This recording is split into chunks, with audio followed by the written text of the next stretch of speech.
అందరికీ నమస్కారం. కొడాలి నాని వల్లభనేని వంశీ రాజకీయాలకి గుడ్ బై చెప్తున్నారు అనే వార్త సోషల్ మీడియాలో బాగా వైరల్ అవుతుంది. ఇది ఎంతవరకు వాస్తవం అని చెప్పేసి నేను చిన్న ఎంక్వైరీ చేస్తే నాకు కొన్ని నిజాలు తెలిసాయి. ఆ నిజాలు ఇప్పుడు నేను మీకు చెప్పే ప్రయత్నం చేస్తా. ముందుగా వల్లభనేని వంశీ గారి దగ్గరికి వస్తే, వల్లభనేని వంశీ గారు 2024 ఎన్నికల్లోనే నేను పోటీ చేయనండి, నాకు ఇచ్చే సీటు అటు వేరే వాళ్ళకి ఇవ్వండి, నేను సపోర్ట్ చేస్తానని చెప్పినా కూడా జగన్మోహన్ రెడ్డి గారు లేదండి మీరే పోటీ చేయాలని చెప్పేసి గన్నవరంలో నిలబెట్టడం జరిగింది. నిలబడినప్పటికీ కూడా ఘోరంగా ఓడిపోవడం జరిగింది.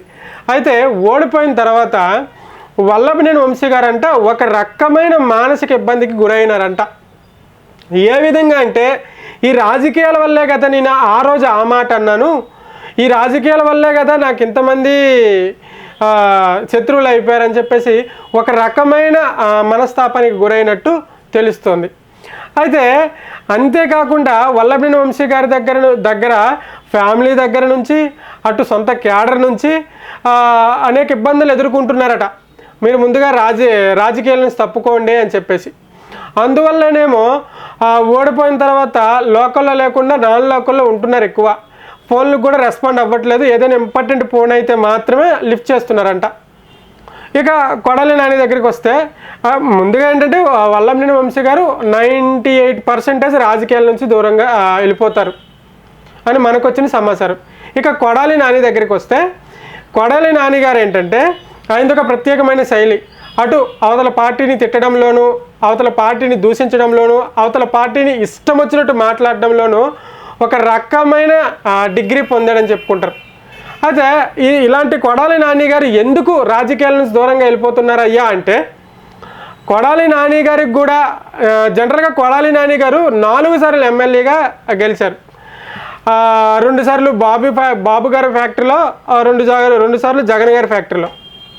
అయితే కొడాలి నాని గారు ఎందుకు రాజకీయాల నుంచి దూరంగా వెళ్ళిపోతున్నారయ్యా అంటే, కొడాలి నాని దగ్గర ఉన్నటువంటి అంశాలు ఏంటంటే ఆయన చేసే పనులే, ఆయన మాట్లాడే విధానమే, ఆయన ప్రవర్తించే విధానమే ఆయనకి శత్రువులను క్రియేట్ చేసేసింది.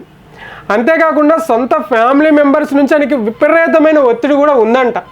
మీరు ముందుగా రాజకీయాల నుంచి తప్పుకోండి, మీరు ముందుగా రాజకీయాల నుంచి తప్పుకోండి అని చెప్పేసి ఫ్యామిలీ మెంబర్స్ బాగా ఒత్తిడి చేస్తున్నారంట. అందుకు కొడాలి నాని గారు రాజకీయాల నుంచి తప్పుకుంటారంట.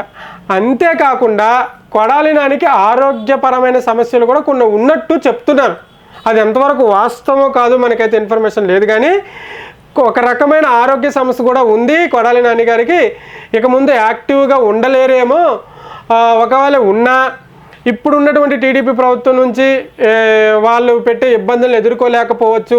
ఎందుకంటే మనం ఇంతకుముందు చేసే పనులకి వీళ్ళు ఇప్పుడు ఖచ్చితంగా ప్రతీకారం తీర్చుకుంటారు, దానికి ధీటుగా మనం నిలబడలేకపోవచ్చేమో అని చెప్పేసి ఆరోగ్యపరంగా కూడా కొన్ని ఇబ్బందులు ఉన్నాయి కాబట్టి అందుకే రాజకీయ పరంగా పక్కకు తప్పుకుందామేమో అని అనుకున్నట్టు ఒక వార్త.